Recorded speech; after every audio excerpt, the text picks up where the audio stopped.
right? So I don't come here on a regular or even almost irregular basis, but and I don't mean to make this No. a challenge. Yeah. But, so in my world, where I've been studying Christian mysticism, first of all, there's an understanding that the Buddhists and Christians can hold each other the same two things in the same person. Sure. Which is great. Yeah. I get that. But, and this is not really a but, this is, However, I'm wondering how yes. However, this thought is around the notion that our egos are really kind of obstacles to living our true selves. And our true selves yes. are our unity with a divine Sure. indwelling. Sure. How does that compare to what you're teaching our egos here? Different language. Different language. Yes. same All I'm basic- calling attention to is the basic language that the Buddha used, right? So to answer maybe your bigger question, your bigger question, I think, is a question of what do I take? How do I take? You know, what I'm hearing. You know, what do I make of what I'm hearing here? Right? Or at least it should be that. Otherwise, you know, it's a waste of time. Right. Yeah, it's ultimately how do I take, you know. So my suggestion would be start from where you are. You have a tradition, whatever that tradition may be. Don't change that. Then you take whatever is useful and inform that and let that grow. But I'm also saying we cannot assume that words and vocabulary is used in the same way by everyone. And because of the haphazard way in which Buddhism is learned and transmitted in this context, in the West, it has given rise to a lot of confusion. When Christians talk about not having ego, it's not necessarily what the Buddha is talking about when he says it's not you. It sounds like they're talking about the same thing, but it could be on a different level. Yeah, so I want to highlight within the context of how Buddha used language and what kind of metaphors he used, what kind of framing he gave to what the problem is, it has its own, right, internal logic. Yes. So I taught religious studies for 10 years in college. Not a praise to myself, you know, but just an observation I share with you. Right? Usually when I teach this class called Introduction to World Religions, right? Or sometimes I teach like Introduction. Yeah, that's like a mad rush through the world in 14 weeks. Right? But what to say, right? Anyway, I heard at some point, students telling me in those classes, it will take half a semester for them to be asking questions like, so you think he's Hindu? No, I think he's Christian. Wait, no, I think he's Muslim. Of course, I took that as a compliment. So this is kind of my intellectual baggage. I want to keep the traditions kind of distinct because there's an internal logic to how each tradition has developed and presented itself. And I'm all for, like I think especially in this day and time, I recognize, not I'm all for, if I'm all for, I would become that. That would not be honest. I recognize how, for most people, there is no need to stay within one tradition. I get that. But that's not my choice, right? However, when I present the different traditions, and even within Buddhist family, there are very different ways of talking about things. And when I present any of them, I try my best to get people to understand, right, the internal logic of the system. Yeah. So in this system, all I'm saying is, the Buddha didn't actually talk too much about the problem of ego the way that you articulated, that ego is what stands in the way of the divine self. And that is the internal logic of that particular system. And so then, if we step back completely, right, it's like the Dalai Lama says, he says,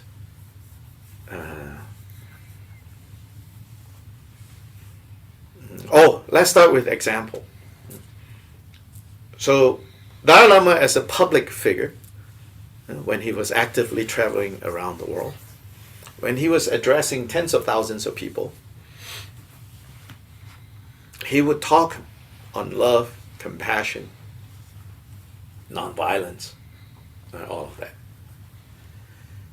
Then sometimes people will say publicly, question and answer, can you talk about emptiness? Because they've read, right? Buddhists talk about emptiness. And on numerous occasions he would say, no. Especially, I remember reading somewhere, it was a predominantly Christian audience. He said, no. He says, because this is not your system. And in my system, when we talk about emptiness, we have a critique of the notion of God. And if I talk about that, it will harm your understanding. And so this is not the place to talk about this. So you can see, right? There's an integrity to him not wanting to just say, oh yeah, it's all the same. He says, no, it's not all the same. It's because he says, if you say it's all the same, then you are saying like, Tylenol, right, is the same as Claritin. Wait, no, it's not. But they are both meant, right, to make you better. So he says, we cannot say they're all the same. He says, but we can say that they want to take us to a place that we can all appreciate. That, he says, so therefore, he says, love, compassion, tolerance, nonviolence. He says, when we talk to everyone, this is what we should talk about. This is what we should help each other figure out how to do better. And then each tradition offers esoteric things that maybe might be helpful or not, but don't dwell too much on all these, he says, because people get confused, Anyway, sorry. There are some other virtual hands that I see. So now we got Judy. Should be able to unmute yourself now. No? It says I asked you to unmute. Okay. There you go. Can you hear me? Yes. My question has to do with this not you nature. Since all experiences are interactive and interdependent, when we have an experience with another person and it goes awry, it seems to me that there's a risk in saying none of this is me, when we in fact have some responsibility in an interaction that may result in someone else's unskillful behavior. And what I'm really saying is we both probably have unskillful behavior. And in saying it's not me, I think there's a risk that we don't take So responsibility. don't apply that in this situation. I'm sorry, say that again? Don't apply not you in this situation. End of story. I agree. But that's where psychology may Correct. come in, but not everybody is going to do that. Of course. So here we are. My comment is simply, I think there's a risk in trying to apply this not you. I mean, Correct. okay. So that's why I said develop skillful attention, direct skillful attention to your experiences. None of these things can be taken out of context.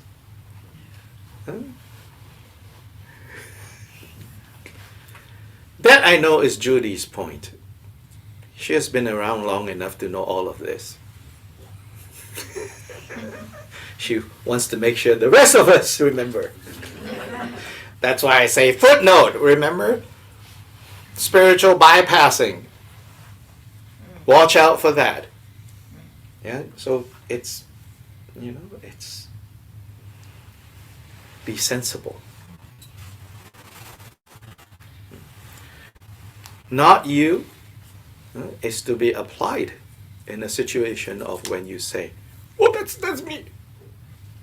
But can you see that's not you? I'm a bad person. Can you see? Who is this bad person you're talking about? Right? And as I always say, don't forget to go to therapy. I cringe when people say, "Oh, I don't need therapy." Or like, be your own therapist. No, don't do that.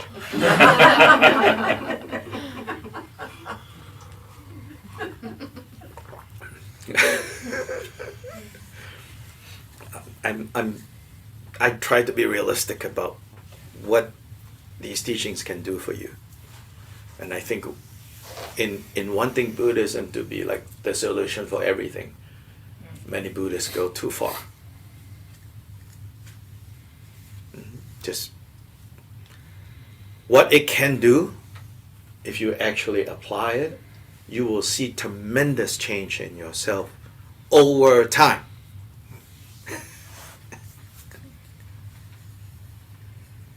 I used to ask everyone to consider, do I have 30 years to work on this? And always, someone is like, but I'm 70. Same question I have for you. Because we're not ultimately talking about how many hours, how many minutes, how many day and time. We're not talking about that. Whether you're a 17-year-old, whether you're a 77-year-old, you need to be able to say, yes, I have 30 years. Okay? You get it? Don't use logic. Your heart knows what I'm talking about. And if your answer is yes, I can put 30 years into working on this, then there's a way to proceed. There's another virtual hand, and then there's the physical hand. Rita, can you unmute yourself now? Yes. Rita Hi, is in hi, Guatemala. Dr. Lee. Yes, from Yes. Guatemala. Yes. Yes. Well, my question is about present awareness. Like I see it like everything is always changing, your emotions, everything that is material is like the impermanence. And like if you see that and that can really see it, that will be present awareness. And also like if you decide to right through that with compassion and love and all this. Is this really make a different, really difference in every day? Yes. And so again, not something that Buddha wants to talk directly, and therefore we whisper it silent, quietly.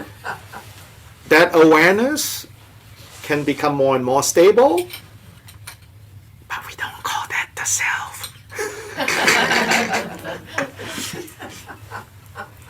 This is radical no false gods. Yeah. So I don't something. understand. There is something that stabilizes. Whether you Yes. call it awareness, mind, heart, yeah, there's something that stabilizes over time.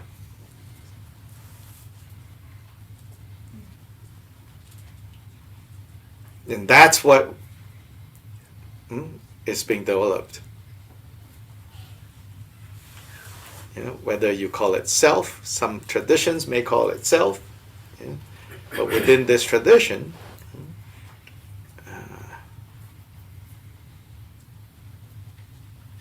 sometimes it's called Buddha nature. I'm sure you've read things like that.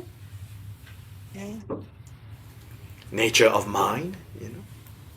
But if we're not careful, we will also turn those things into like facsimiles and mistaking concepts for, experience.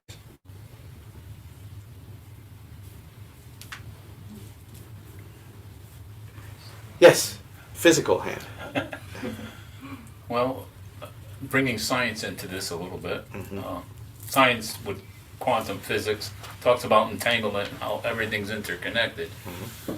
It seems to me that no matter what spirituality you practice, the idea is compassion, love, working on yourself, and that will affect eventually the world. That Even immediately. yeah, and then Your partner goes, oh, right now it's easy to be around you. Or impossible. And that changes. Yes, go on, sorry. Well, I was thinking too. Well, a couple things. One, I have a cartoon at home that I, from the newspaper that I saved years and years ago. I came across this, and it's a spaceship with aliens, and they're looking at the Earth, and one looks at the other, and they said, "What are they fighting about?" And the other said, "I think they're fighting about what religion is the most peaceful." I just love that cartoon. But the other thing is, we talk a lot about ego, but was ego a word before Freud? Yeah, that's right. I mean, Yeah, so there's an intellectual genealogy to these ideas that we hold. Correct. So sometimes I think, in certain parts of Western psychology, there is like healthy egos, a healthy sense of self, which the Buddha recommended. Actually, the Buddha says, so okay, now we go into details. We started with just a meditation and me giving you an idea of what the goal of meditation really is. It's not just that, I feel better, I feel more relaxed, I'm not so stressed anymore, my pains have disappeared, So the Buddha says, here is how you cultivate a healthy, supportive sense of self. Now, he doesn't use sense of self. He has his own language, which I translate for you as he is talking about. Here is how you build a healthy and necessary sense of self. But even this sense of self that you're building, right, that is healthy and necessary, don't forget the footnote, right? Don't own this self like you want to own it in the neurotic way, right? Don't be rigid about, well, this is me, and this is who I am, The healthy, necessary sense of self that he says you need to have in order to actually do the work of looking at the three qualities on the one side, the first set, and then the second set. He says in order to effectively do all of that, you need a healthy ego.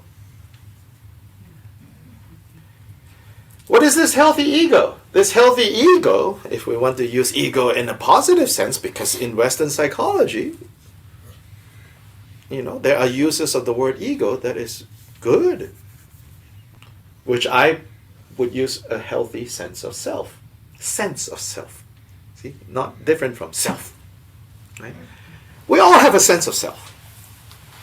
So what is our sense of self currently? Oh,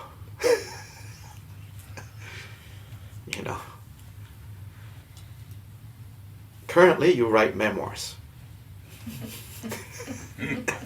Publish memoirs, to explore your sense of self. But no, the Buddha says a healthy sense of self can and should be cultivated on the basis of observing the precepts and the vows of training. Not killing, not stealing, not committing sexual misconduct, which primarily means adultery and betrayal of trust. Buddha wasn't a prude. Buddha had very, strong things to say about sexual desire, of how that holds us, and traps us. But he wasn't a prude. And so he's not against. In this training that we're talking about here is sexual misconduct is basically understanding how powerful that desire is and the mischief that can come up from there. Don't betray trust. Don't take advantage of others. Fourth, speech. Don't deceive, to manipulate. And fifth, don't cloud the mind with intoxication. So this is one set. A bigger set is to say to avoid what we call the 10 unskillful actions, which has overlaps with these 5 precepts, 5 vows. There, what's further elaborated pertains to speech. And so like the fourth one, right, simply says, no, don't engage in deceptive speech. In the list of 10 unskillful actions, it says deceptive speech, destructive speech, divisive speech, and distracted speech.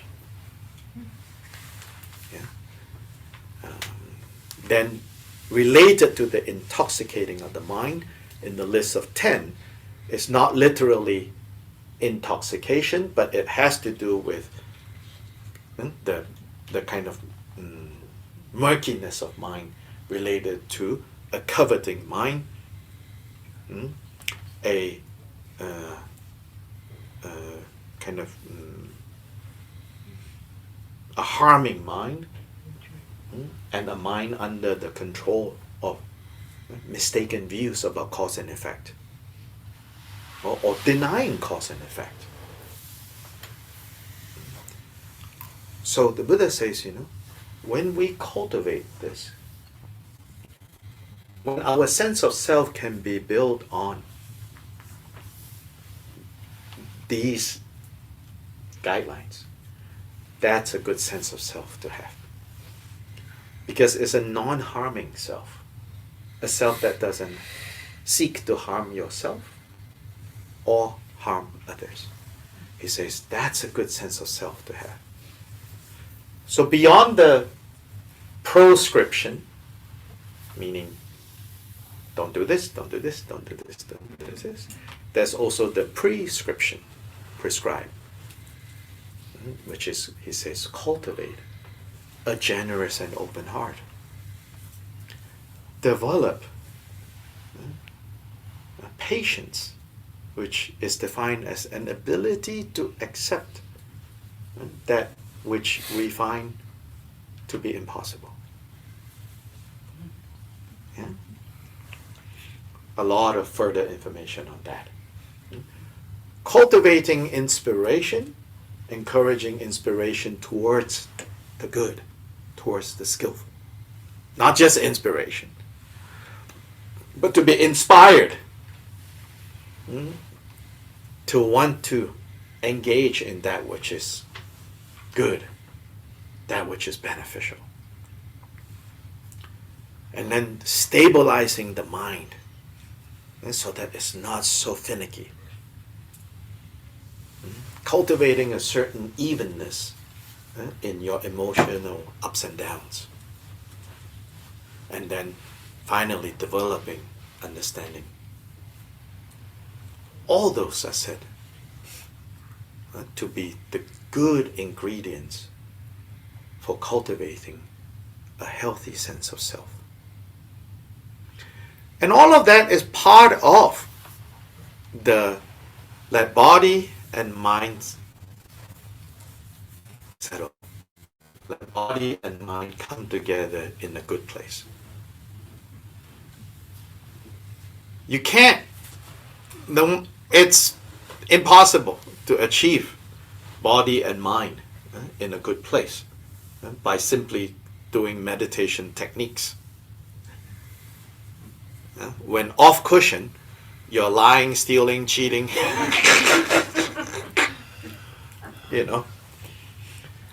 you can never achieve a settled body and mind.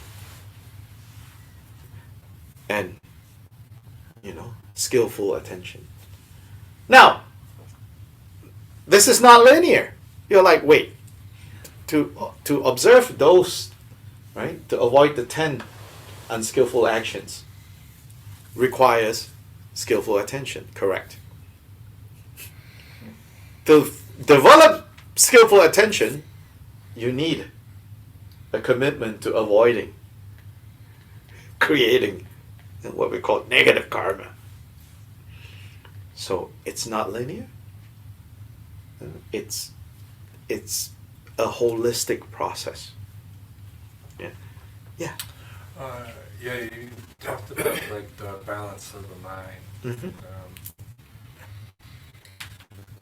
So we're not supposed to live in the future. We're not supposed to live in Why the not? past because that's just going to cause suffering.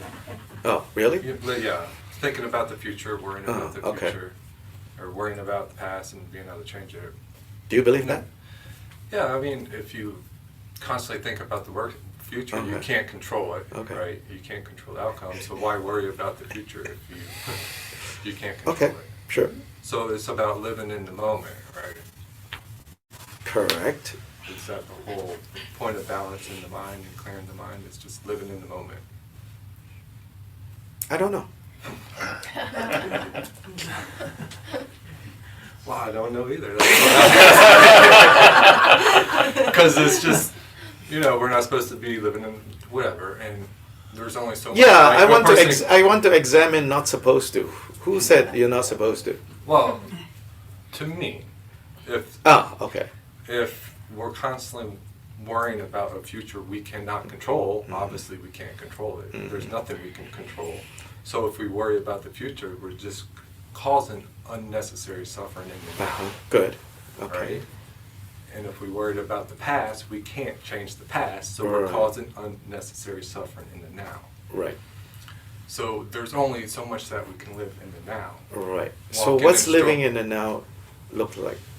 Strolling down and that's a beautiful flower, let me smell it. That's a beautiful tree, let me watch it wave in the wind. Okay. Like having a clear mind, I would suppose, Sure. not suffering. Yeah. So I guess where's the balance there? Like if You need to find the balance.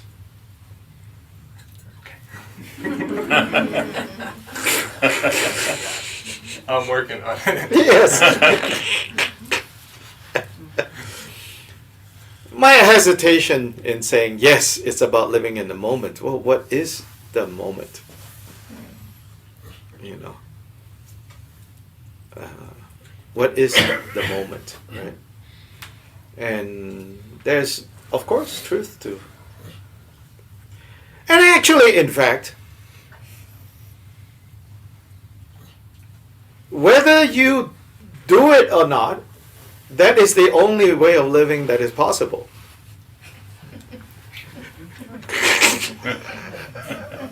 Unless you have the TARDIS or something like that, you know, the time machine, which most of us don't have, right? So that's the only option. This moment, this place, right? So that's just a fact. There's no possibility of living in the future or living in the past. So in the present. But watch out for the tyranny of the present. Because you can get so caught up in being in the present.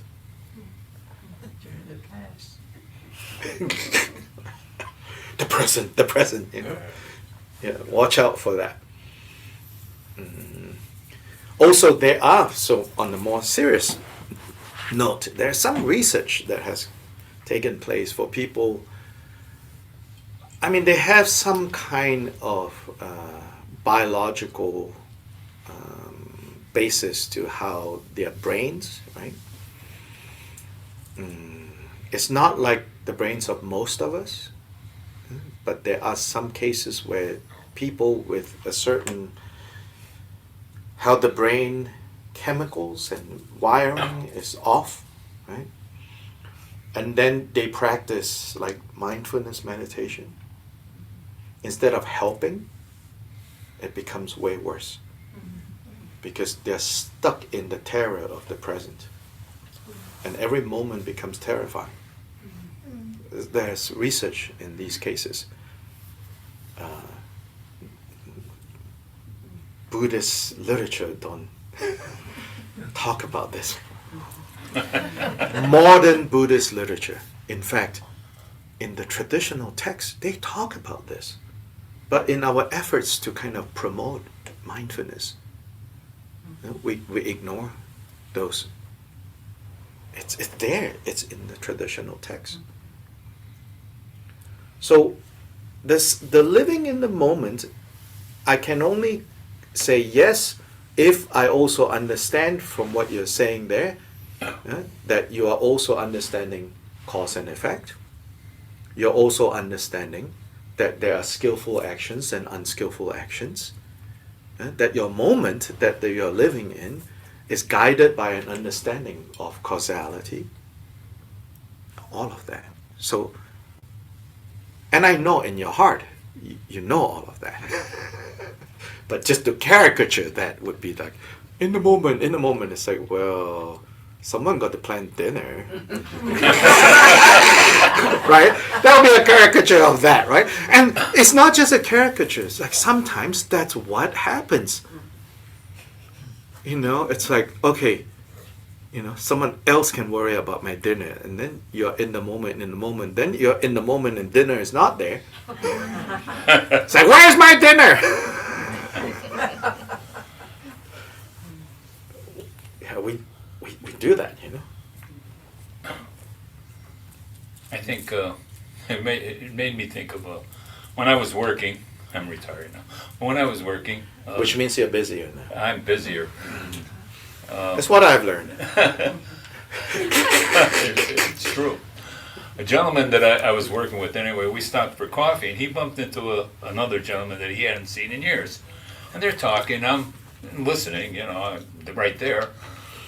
And the other gentleman was getting angry and angrier. And he was talking about how his ex-wife did this to him, did that to him, and did this.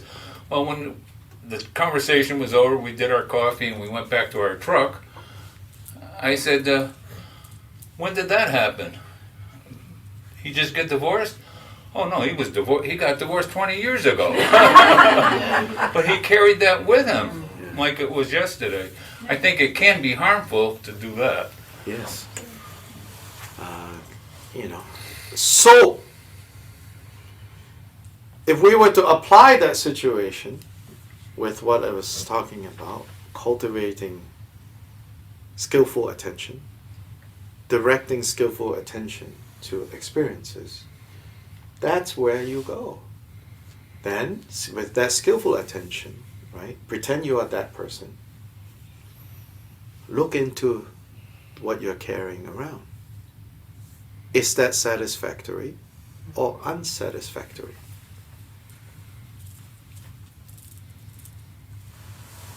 And you're like, oh, of course it's unsatisfactory. But do you really believe that it's unsatisfactory? That's the problem, Most of the time we don't believe it's unsatisfactory. We intellectually get it that it's unsatisfactory. Emotionally, we're like, but I want it, it's mine. That is what we have to see through. Can you see the burdensome nature of this or that? And recognizing fully the burdensome nature. So it's not even about good or bad in this sense. Okay, I have to keep limiting. Otherwise, you're like, whoa, what about that? Yeah, there's always what about that here, right? The burdensome nature of what we are carrying around. Look into that.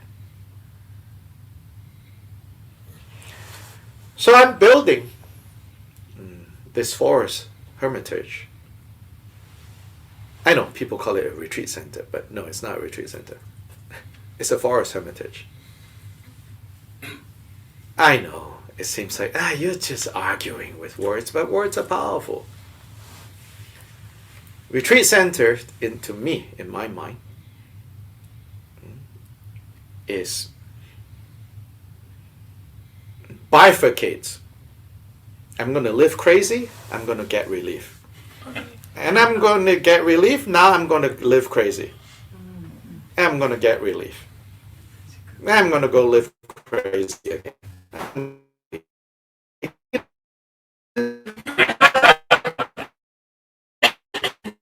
Is that what I taught? No.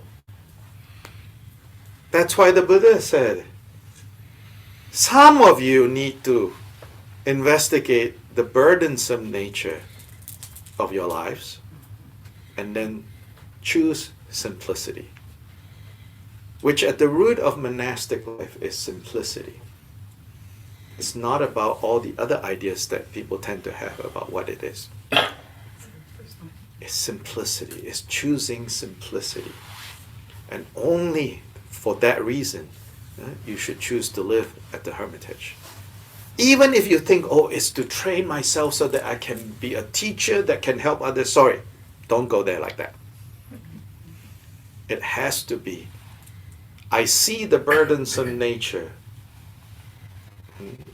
of what I carry around. And I see the beauty of simplicity over there. So I'm going to go live there. Now, are other people going to come for a week, 2 weeks, 1 month, a day, 2 days? Yes. If we have space, please come. But you are coming so that me, others who are there, can infect you with how beautiful it is. So there is a secret agenda to accepting short-term. It can only be that way, Really. If I say, we are living here and we're offering retreat opportunities for people, then that's just business. Yeah, come temporarily get out of the madness so that you have enough energy to go back into the madness. It seems a small point, but it's not. It's like, and I'm not saying everybody is ready to choose that simplicity. But others should recognize that as this is a way out. Whether I can or cannot immediately take the way out is very complicated. Even myself, like, do I really want to go live there? That's the truth, right? But at a certain point, no, I will.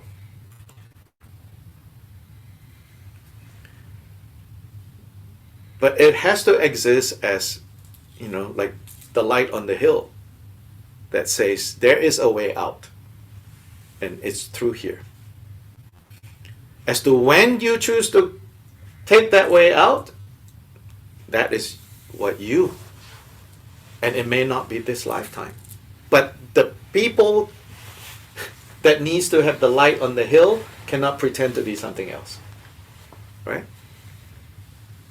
You can't have your cake and eat it too. Does it mean right now we all should not eat cake? No, I'm not saying that.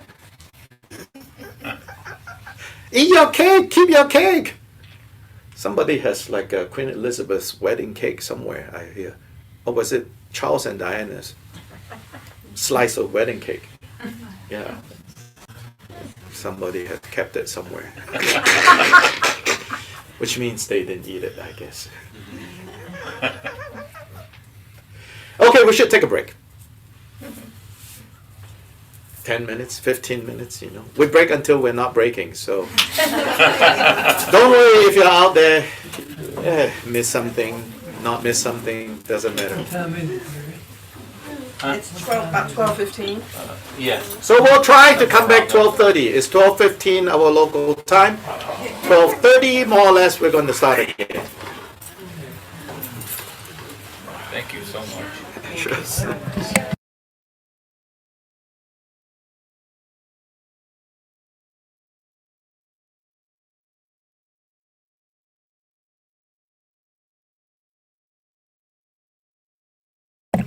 Okay, so we're going to start.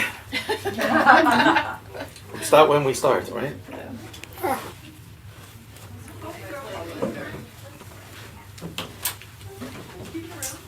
We're starting. Ding, ding, ding, ding. Dim the lights. Take away the Click it food. off and on, yeah. Take away the food. Yeah. Yeah, gratitude to Marina for Making Yeah. that food. Yeah, right. All Marina. See the best way. Is it okay if I sit here? Sure. Okay. I don't think I will. And so, this morning's kind of content of discussion, right? So please don't forget, right? Of course, we went in many directions. So this is also part of my wanting to encourage people to not right beyond fairly limited context. Because if you let the context be too big, right, you end up with like implications that I don't mean to communicate. So the context, right, just as a reminder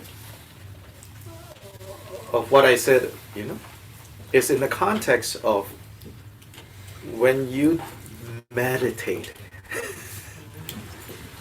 Yeah, what is it that you are training? What is it that you're cultivating? So one, skillful attention. And there's a lot more to learn about, What is skillful about skillful attention? Which we weren't able to cover. Right? But the general idea of what skillful attention, I hope you got, right? And then from there, still, actually, in case this is not obvious, but I guess it's not obvious because immediately questions went in the direction of, what if over there, what if over there, what is over there? Of course, you could ask that, but still, most of what I said is about when you are sitting on the cushion and you have developed skillful attention, in that context, whatever experiences meaning, and in the context of sitting on the cushion, obviously the experience is probably not tasting, unless you have a habit of meditating and going.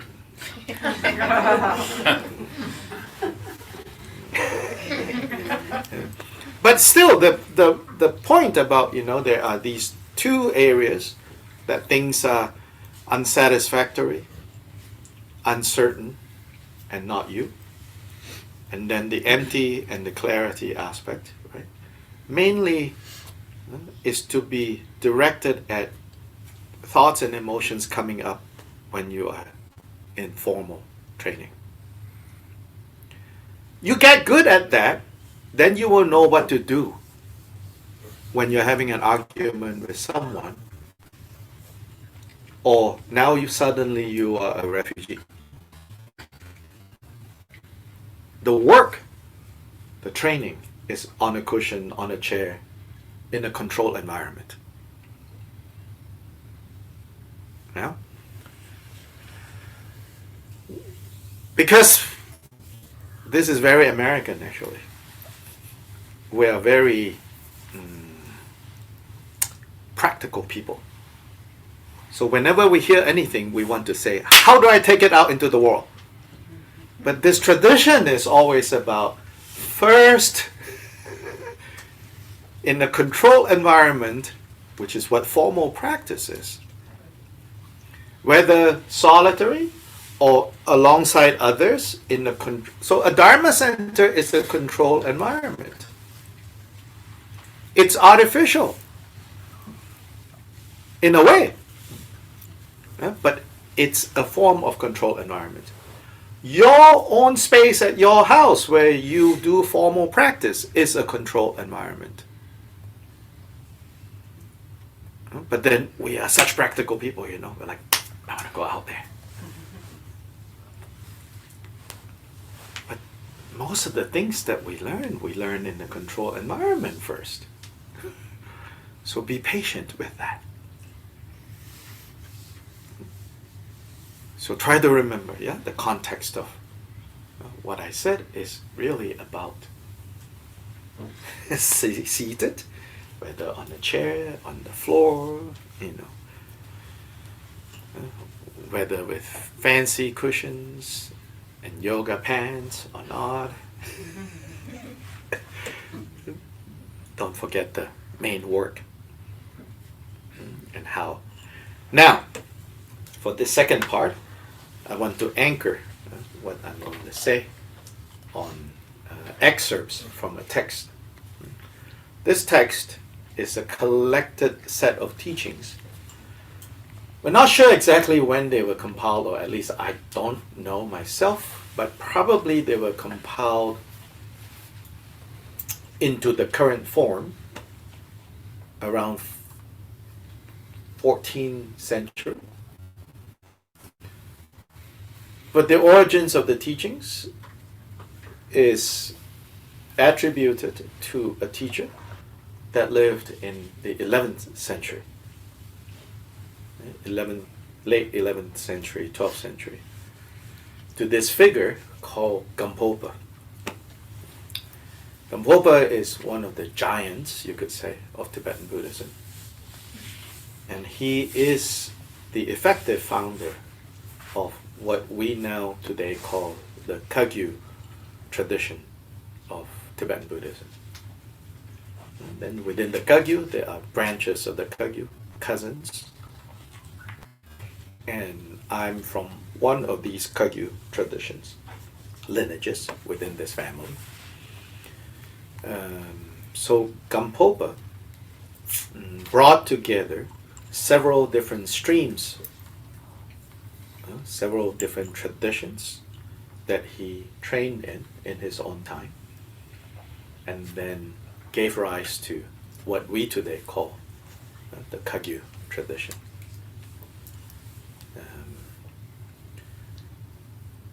So in one collection of his short instructions that he gave, there is one instruction, and one, I'm not going to read all of them, well, let's see. It's called the special intention of bodhicitta. And within this collection, I feel that this is probably the first one to read, the first one to look into. So beginning with what he calls the special intention of bodhicitta. So here intention, he's talking about the various intentions that we can have, the various motivations that we can have when we engage in spiritual practice.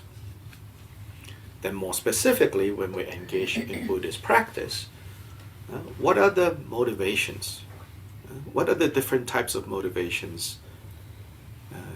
And it's accepted that the motivation would determine the result.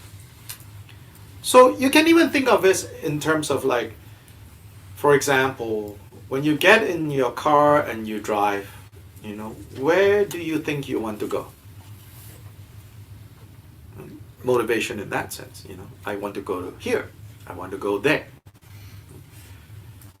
Now, of course, itself will not guarantee you will actually get there. Many of us, before the GPS and even with GPS, have ended up somewhere else, right? Yeah. But for sure, if you don't have a clear idea where you want to go, you'll waste a lot of time. Or you keep going, well, maybe I want to go here. Well, maybe I want to go there, which we all have experienced too. So, what is this special motivation? So he's saying there's a range of motivations. In another text in this collection, he talks about mundane motivations. So mundane motivations are not bad, but they're just mundane. Their focus is very temporary, which is, I want things to just be easier. I don't want, things to be so challenging and difficult. That's a mundane, not bad.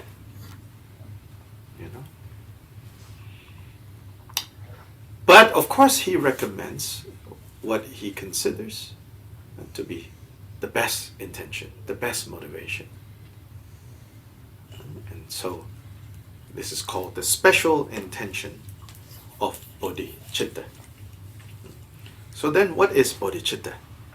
So here he says, according to the great vehicle system, whatever one does of the stages of keeping vows, stages of keeping vows is referring to how there are more and more refined sets of vows that you willingly take to help you train. So there are stages. The first stage might even be, out of all these vows, I'm going to take this one, and I'm going to take it for the duration of half a day. Like no judgment. Actually it says, oh good. So there's a story about like a butcher during the Buddha's lifetime. After hearing the Buddha talk about, how killing is negative. I mean, obviously it's negative to who you're killing. But often the Buddha point out, in a way, the Buddha is more interested in pointing out to that person, can you see how, forget about who you're killing, if for now, right? Not that he's literally forget, but if you're not even concerned about how it impacts others, can you see how it harms you when you engage in killing?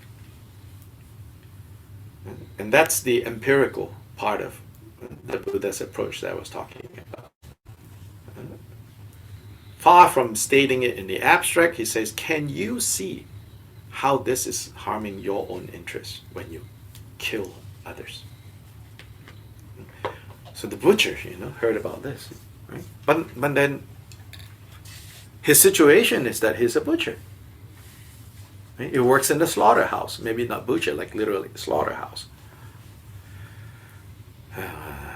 So he goes to the Buddha. He says, I hear what you're saying, you know. But this is my situation now. And the Buddha said, okay. Can you for once a week? He says, how often do you work? And he said, like, you know, like every day. And the Buddha said, okay, so once a week, can you make it so that you don't kill one morning in a week? And the butcher says, I can probably arrange this. And he said, good, do that. Slowly, you know, this person is guided into completely giving up and changing his livelihood. Yeah. So these are stages, right? But here the point is, whatever one does of the stages of keeping vows, of accumulating merit, and purifying the mental defilements. So this is describing basically, in a more formal way, the various aspects of Buddhist training. It involves observing the vows, taking the vows, observing the vows, the precepts. It involves accumulating merit. What that means is building up, right, bright conditions, conducive conditions, creating merit means that. And then purifying mental defilements. That means removing, clearing the defilements that clutter our hearts, our minds. But he says here, you know, whatever one does along these lines, what is done in this case is not as important as the intention behind it. So clearly these are all good things. These are all things that you should do. But then here he says, but more important than the specifics is your motivation, your intention. So, whatever Dharma practice one does, beginning with pure intention is important. Now, one should generate the special intention, which is what's called bodhicitta. He says, you should give rise to this big intention, this big motivation. And in this instruction, he says there are three ways of doing it. In the extensive way, in a middling way, and then in a very concise way. The extensive way is to think as follows. All dreamlike and illusory-like sentient beings, this is a very important qualifier. All dreamlike and illusory-like sentient beings, yeah, as vast as the expanse of space, yeah, another qualifier, as vast as the expanse of space, which is, in other words, limitless. Space has no limits, and therefore beings have no limits, but these beings, they are dreamlike and illusory-like. Okay? Must be liberated from the ocean of suffering, of samsara. Samsara is not a place. Samsara is a mode of existence. And what mode is this? This is a confused mode. In other words, beings, all these beings should be freed from this confused mode of existence that just goes on and on and on. Samsara literally means the circle, in the negative sense. It just keeps going on and on and on and on and on. So he says,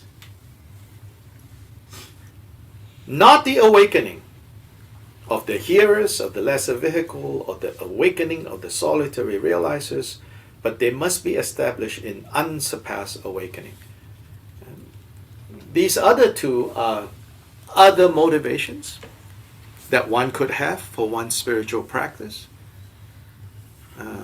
And these two other ones, basically in contrast to the one he recommends, these two other motivations has solving your own problems as the only reason for doing what you're doing.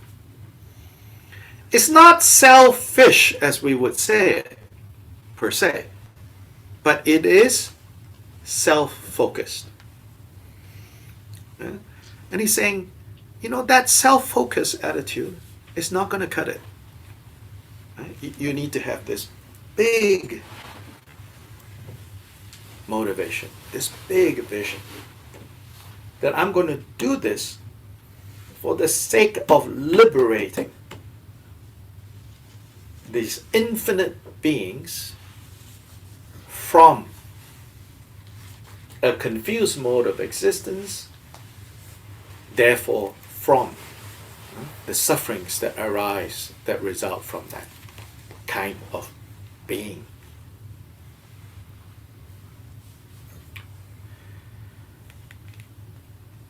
Therefore, I myself should attain the state of perfect and complete Buddha.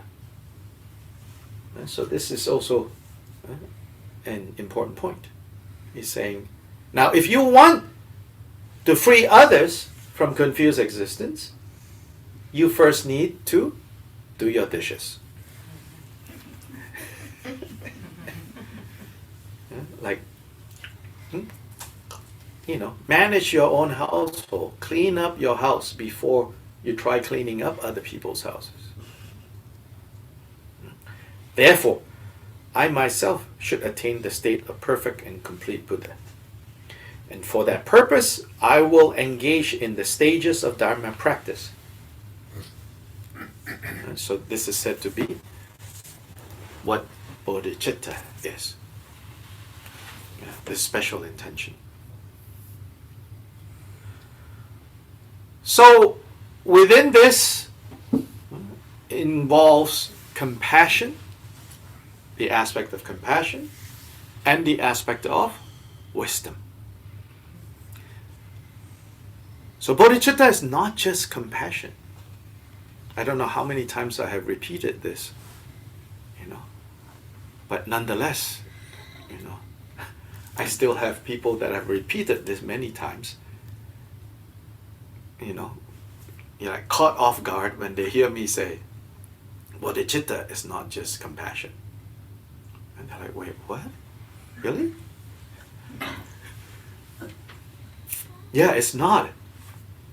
But because of how books are, popular books on Buddhism, and also in an effort by these teachers to make it more relatable to people, often bodhicitta is like a fancy term for compassion. But compassion itself, it doesn't solve problems, or at least the problems that we are trying to solve.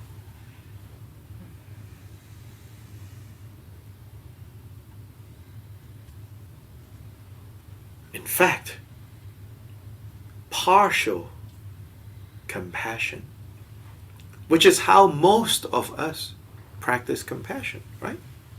Partial compassion rather than impartial compassion. Partial compassion, partial love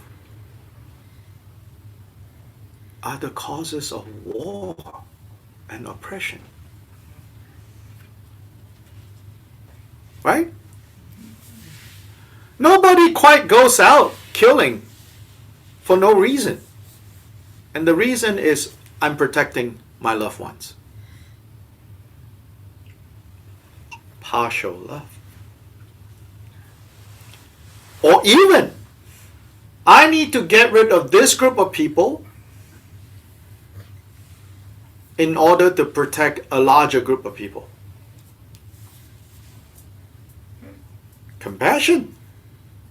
Yeesh. Remember? Second World War? Groups of people saying, we need to get rid of this group of people so that the world will be a better place. I mean, we could argue whether they really mean it or not. Sure. But we should also recognize it's a form of partial compassion, partial love. When love and compassion is not guided by wisdom, it can create a lot of pain in this world. So here wisdom is a specific kind of wisdom, not wisdom in the general sense of the word. The wisdom of understanding where suffering comes from, where happiness comes from. What is short-term happiness is long-lasting happiness. So first, to be able to distinguish where happiness comes from, where suffering comes from.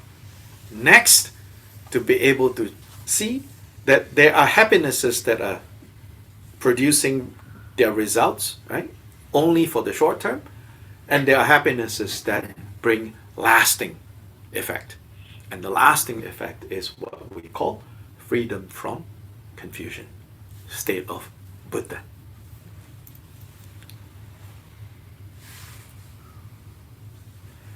Short-term happiness, if it is truly happiness, is still based on the same principles of long-term happiness.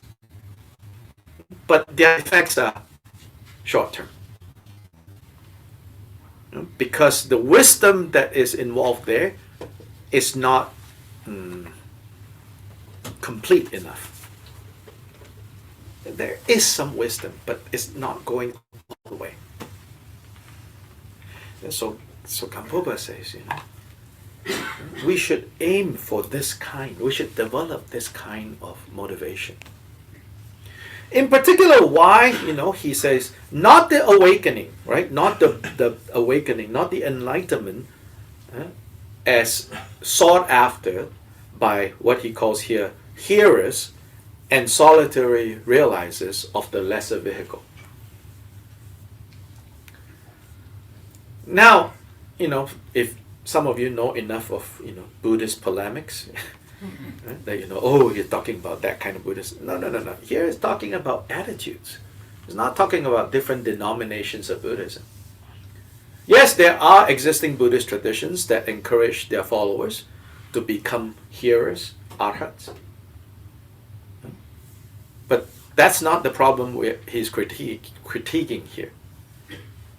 What he's critiquing here is, so here, is an example of, right, the internal logic of specific systems. So forget about Buddhism and mystical Christianity. Even within Buddhist systems, if you don't understand that different Buddhist traditions have different internal logic when it comes to some, like specific points like this. Here, how this, like not the awakening of the hearers or the solitary realizers, but the awakening of the bodhisattvas, in other words. Why he highlights this? He's pointing to what I feel is a natural risk that Buddhist practitioners need to be more alert to and more careful about. Which is the nature of how the Buddha understood, right? What the problem is and what the solution is, can sometimes lead people to not caring about other people. You're like, what? How? You have, if you have that response, that means you have been reading maybe very lovey-dovey books about Buddhism.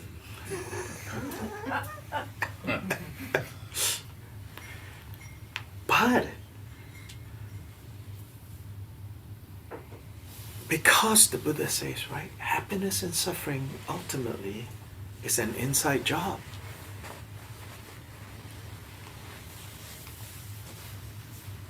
It's an inside job. And including bringing happiness to others, freeing others from suffering. There's a limit of what you can do for others. Because happiness and suffering is an inside job. You can and you should, if it is within your power, to remove the conditions of suffering from someone. But as long as they have the causes of suffering, then their causes of suffering are constantly looking for more conditions to ripen.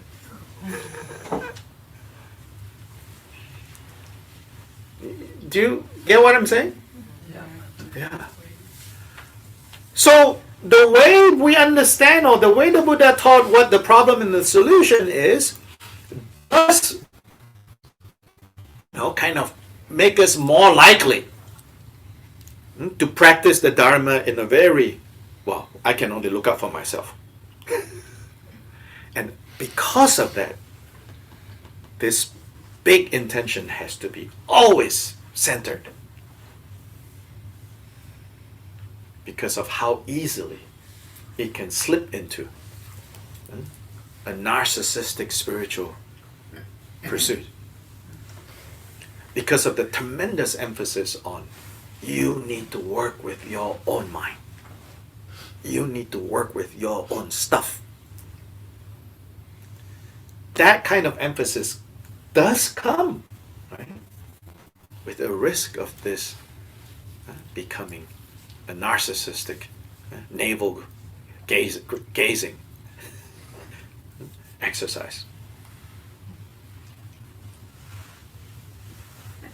And so, right from the get-go, he says, develop this great motivation. Because this motivation is what's necessary. The middling one, he says, okay, if we were to state this in a more brief way, is this. For the sake of all dreamlike and illusory-like sentient beings attaining of perfect awakening, I will do this and that. Yeah, this and that, meaning, all the things that I need to train in. The concise one is to think, for the sake of all dreamlike and illusory-like sentient beings, I will engage in this Dharma practice. Meaning, so this extensive, middling, and brief is actually talking about different situations you find yourself in. And so the brief one is basically when you are in a specific activity that you're doing that is beneficial. Please remind yourself, don't do it only for your own sake. Do it for the sake of all. Now, footnote, that can also turn into a kind of narcissism. I'm doing it for others.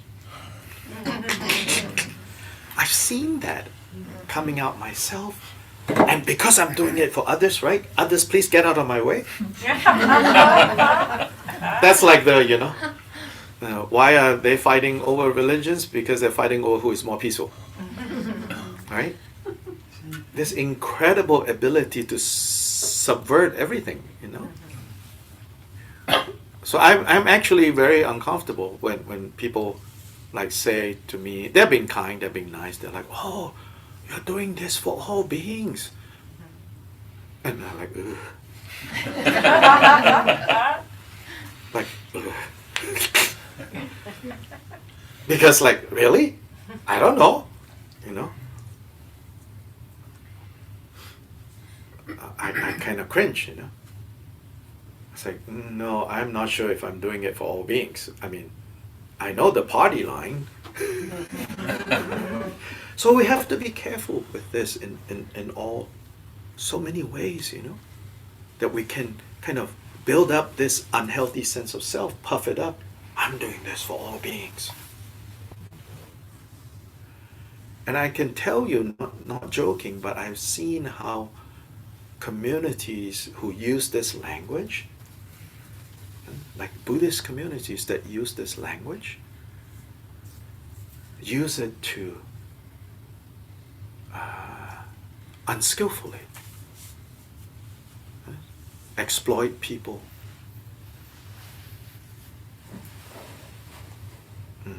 sideline people.